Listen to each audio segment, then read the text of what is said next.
Go. Hello, we are the Lovers of Data, and I'm here to present our project. So this project was a lot of fun to do. It really helped us learn and connect a multitude of tools and languages.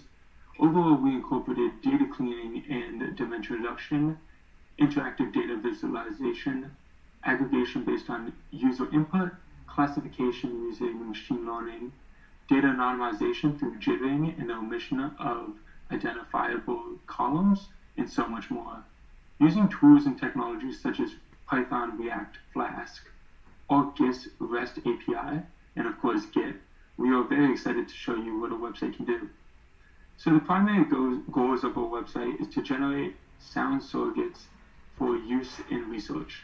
This entails clean, sampled, and anonymized data set that they can use for sophisticated analyses combined with accessibility in just a few clicks. Through our website, users can draw on datasets personally catered for their needs. That would normally be unattainable. Once the user finds their sample, they are able to interact with data visualization platforms. This platform allows users to have a more hands-on experience with the data through the forms of zooming, plotting, layering, and further querying. They also have the choice of saving this data frame in multiple forms of files. So as you guys can see, this is our website that we made, and my partner Afnan would love to tell you about it. Well, yeah, thank you, Elliot. So here we can see our build your own political data set. This is the L2 data access tool. And so what does it do? So you can get many kind of state samples from it. So you click, I want a state sample. Let's pick a certain sample, like maybe Georgia, right? And you maybe want 5% of the sample of Georgia voters. You want maybe both voter history and demographic information, or you could just pick either, and then maybe you want it in a CSV format. So you can customize it in many various ways, and then you can get a certain data set, right? So we click get data set, and then on our Flask server, it starts extracting the data file, as we can see, with a post request to the server, which holds all this information, and it starts cleaning this data. While we're waiting for that, uh, let's uh, let's look at let's look at let's look at an example. So while that's coming up, so my friend, my colleague Sahil here will show you an example of how this works.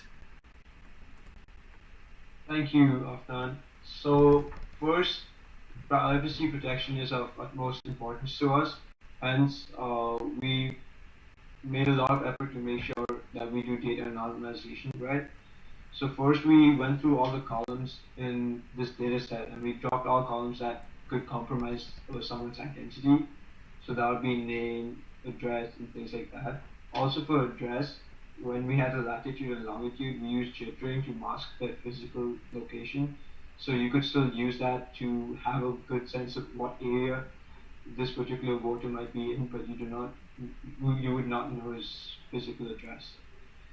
We also made use of methods that would drop columns that had more than 75% null values because we didn't want to give our users columns that would have almost no information in which they would have to clean themselves.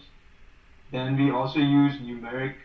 We also, since most of the columns in this data set were object types, we first converted all columns that look like numeric into numeric, and we also made use of tools like regex to specifically look for symbols like dollar signs and current and percentages in columns that we thought might contain those, and drop those and make those numeric.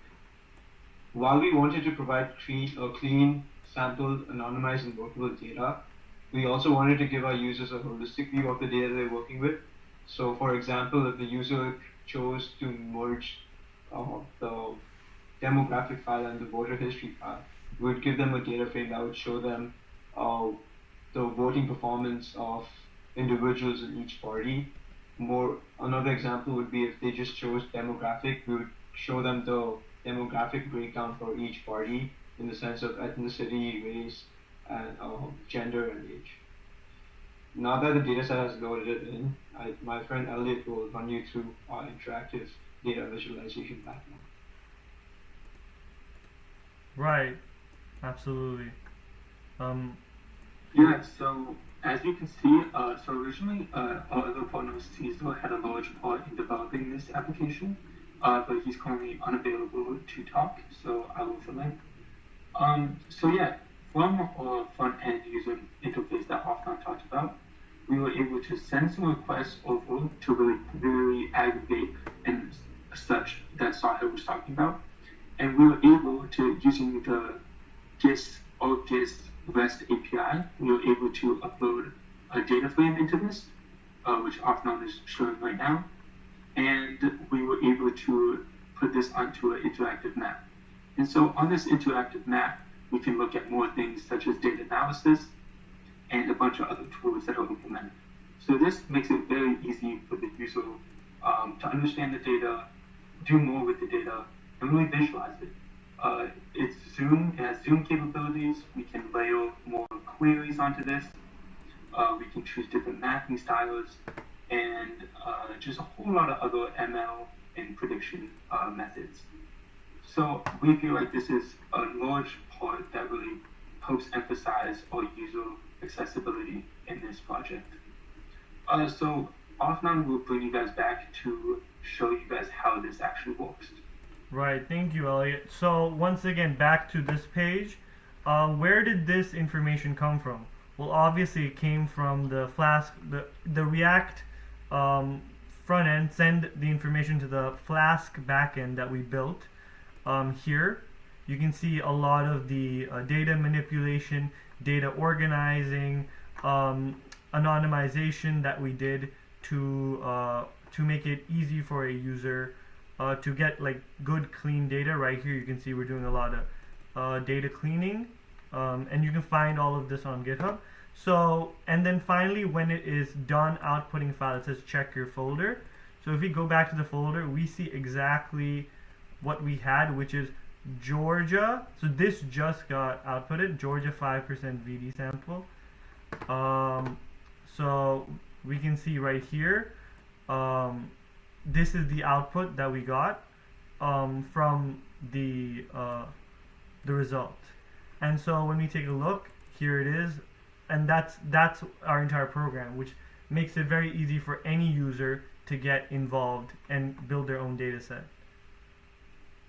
All right, to conclude, we'll have Elliot.